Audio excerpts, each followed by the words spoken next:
एक घने हरे भरे जंगल के बीच रहता था एक लड़का, नाम था फैजू। उम्र करीब 13 साल, पतला लेकिन मजबूत, घुंघराले बाल और ऐसे पैर जो चमड़े से भी सख्त हो चुके थे।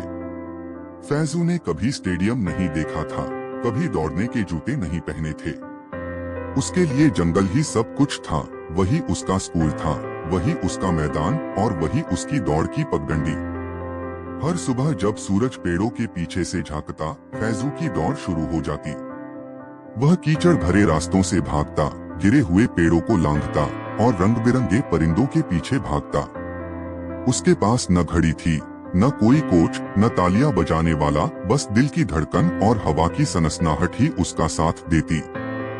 फैजू को प्रेरणा ना तो किताबों से मिली, ना टीवी से, उसे प्रेरणा जंगल से मिली। जब आसमान में काले बादल छा जाते और बारिश जोर से बरसती, बाकी जानवर छुप जाते, लेकिन फैजू तूफान के खिलाफ दौड़ता। अगर मैं बारिश को हरा सकता हूँ तो किसी को भी हरा सकता हूँ, वो खुद से मुस्कुराकर कहता। उसके पैर हमेशा गंदे, घायल और थके हुए होते, लेकिन उन्हीं पैरों में एक सपना था। एक दिन दुनिया को दिखाना कि जंगल का एक लड़का भी सबसे तेज हो सकता है। एक दिन कुछ लोग नजदीकी गांव में खेल शिविर लगाने आए। वहां एक छोटी सी ट्रायल रेस रखी गई थी। फैजू हमेशा की तरह नंगे पांव और उत्सुक दौड़ में शामिल होना चाहता था। कोच ने पहले हंसकर मना कर दिया, फटे कपड़े, कीचड़ से सने पैर देखकर, लेकिन फिर दौड़ने दिया। सीटी बजी और फैजू बिजली की तरह दौड़ा। धूल उड़ी, सबकी आंखें खुली की खुली रह गईं। और जब बाकी लोग दौड़ पूरी कर रहे थे, फैजू पहले ही सांसें सामान्य कर चुका था।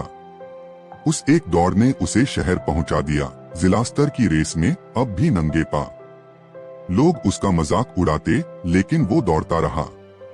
एक एक कदम, एक एक जीत के साथ वो आगे बढ़ता गया। और फिर आया राष्ट्रीय स्तर। पहली बार किसी से उधार लिए जूते पहनकर वो स्टार्टिंग लाइन पर खड़ा था। घबराहट थी, लेकिन जैसे ही दौड़ शुरू हुई, उसका दिल फिर जंगल में पहुंच गया। वो पदक के लिए नहीं दौड़ा, वो दौड़ा पंछियों के लिए, बारिश के लिए और उस बच्चे के लिए जो कभी हवा से तेज दौड़ने का सपना देखता था। और वो जीत गया। भीड़ ने तालियां बजाईं, कैमरों की फ्लैश चमकी, लेकिन फैजू खामोश खड़ा रहा, अपने नंगे पांवों को देखता रहा और हर उस पल को याद करता रहा जब जंगल ने उसे तैयार किया था। उसके पास जूते नहीं थे, कोई ट्रैक नहीं था, लेकिन उसके पास हिम्मत थी। और यही हिम्मत उसे नंगे पांव चैंपियन बना गई।